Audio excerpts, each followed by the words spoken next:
All right, hey guys, OFD checking in here, and today I wanted to take a few minutes to take a look at one of my newest pickups to the watch collection. I did do an unboxing of the Dox Shark Hunters 300T recently, and I will do a full review of that watch, but in between this and that, I ended up picking up a Resco at the Windup Watch Fair in San Francisco on May 4th. If you guys haven't seen the video, I did post a video of that show, or a little bit from that show.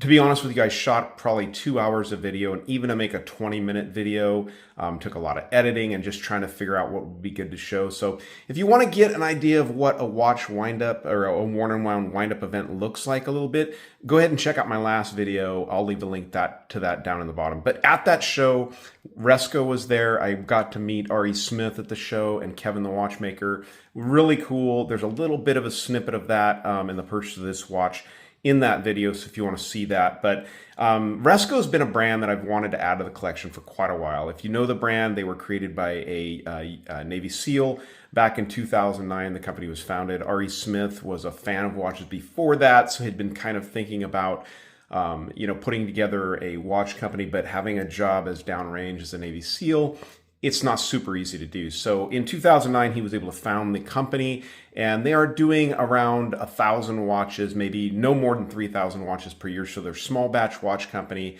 and they make some really cool stuff. If you're not familiar, the watch was featured in the Terminal List series, which is a Netflix series, really super cool series. I'll leave a link to that also down below in the description if you want to check that out. So let's go ahead and take a look at this one, and this is the one I picked out. Again, you can get some video of their other watches at the show, but this is the one I fell in love with. This is a UDT. This is a titanium cased watch, and a few different reasons why I fell in love with this one. But let's go ahead and talk specs on this watch altogether.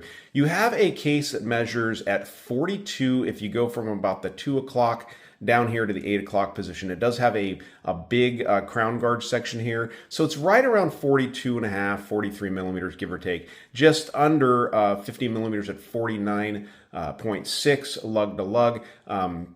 Case side there, and with that you can see the 2 millimeter hex bars that are used to maintain the strap on the watch.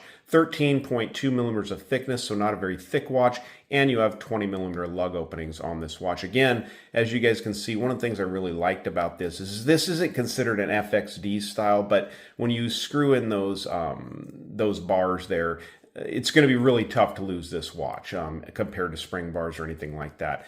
Grade 2 titanium is being used on this watch all throughout. There's a few different dial colors. Of course, there was a black, there was a green at the show, even a kind of sky blue or ocean blue color, which I like. But this is, it's a little bit tough to tell, but this is a gold kind of color. Almost looks like a sand brown, but it's a gold color. And out in the sunlight, it gets a really cool gold tint to it. Inside this watch, you're on the Sellita SW200, which they do install in the watch in Coronado, California. As a matter of fact, if you guys look down there just below the 6 o'clock, you can tell, or it says Coronado, California. So these watches are designed and assembled in Coronado, California, which is pretty cool. And that is the home of Special Warfare's combat personnel, if you're not familiar with that. So pretty cool there. It's regulated by them. They do all the pressure testing in-house. Ari Smith did tell me that these are, waterproof to 1,000 feet or 300 meters. But I think, if I'm not mistaken, he said that they test them down to 1,500 feet.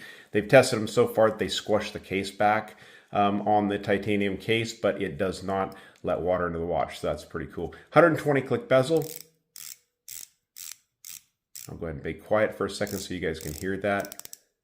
Nice and clean and crispy. Also, that bezel is titanium there. Screw down crown here with the logo there, the Trident, Navy SEAL Trident, as you can tell, which matches the back of that sweeping second hand. BGW9 is applied on these indices. They're not really big indices, but they do glow great. I've worn this watch to bed a number of times. Even though it's big, being titanium, you don't even know it's there, which is really cool. Down there, you of course, at the 12 o'clock, you've got your Resco logo. Down there, the UDT and the 300 meters. UDT standing for Underwater Demolition Team, basically. So pretty cool watch, but let's go ahead and pause it, get this watch on my 7-inch wrist, and then stick around for that Lume shot. All right, so here is the watch on my about a 6 3/4 inch wrist. I've lost some weight recently, and so my wrist has gotten a little bit smaller, but the watch fits super well. And like I said, being grade 2 titanium, it weighs hardly anything at all on the wrist. One of the things I will note is a lot of the grade 2 or titanium watches that I own currently have a finish on, keep them from scratching. Titanium is a super tough material, but it will scratch easily. I don't think they have a coating on this watch, which to me, I think is awesome. I think it's really cool because this watch is going to gain some really cool patina. As a matter of fact, I had something else on my wrist and it made a few little scratches on the side of the case here after only having it for a week. But I think that's cool because I want to develop a patina on this watch. I wanted to show the work that I've been doing with the watch on. Really cool piece. So let's dim the lights and check out the Lume. All right, so I just took it outside in the sun for just about, honestly, about 15 seconds. So this is what this BGW9 is going to look like. As you guys can tell, Resco does a good job of applying it thick. And like I said, this is going to last throughout the night as I've worn this watch to bed. So let's bring the lights up and go out with a little more discussion on this piece. All right, so there you guys go, the Resco UDT, which is a cool watch. Now, I wanted to go over pricing on this one. This one is $19.95 at the website, so just under $2,000. This watch is going to be in that same price point as the Doxa that I just picked up recently from Watches of Switzerland. Yeah, Watches of Switzerland. So, completely different. That's a big brand watch made in major batches and stuff like that, whereas Resco is going to be small batch, designed and built in America. So big difference there. Now, I will tell you that purchasing this watch at the show gave me a significant discount on the piece. And when I say significant, I'm talking like in that 50% range. And most vendors there were selling watches in the 25 to even more discount range for the show.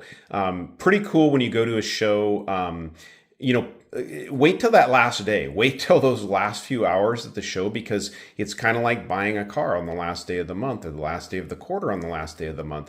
They want to make that sale and they are willing to work with you to make that sale happen. So if you guys go to watch shows, always a good time to pick up a watch. Is the last day of the show. It's one last thing they got to haul home and it helps to close out their time at that show more successfully. So all right, guys, there's the Resco UDT. If you like the video, give me a thumbs up down there at the bottom. And if you've not subscribed to the OFD channel yet, please do. Please do. Thanks, guys.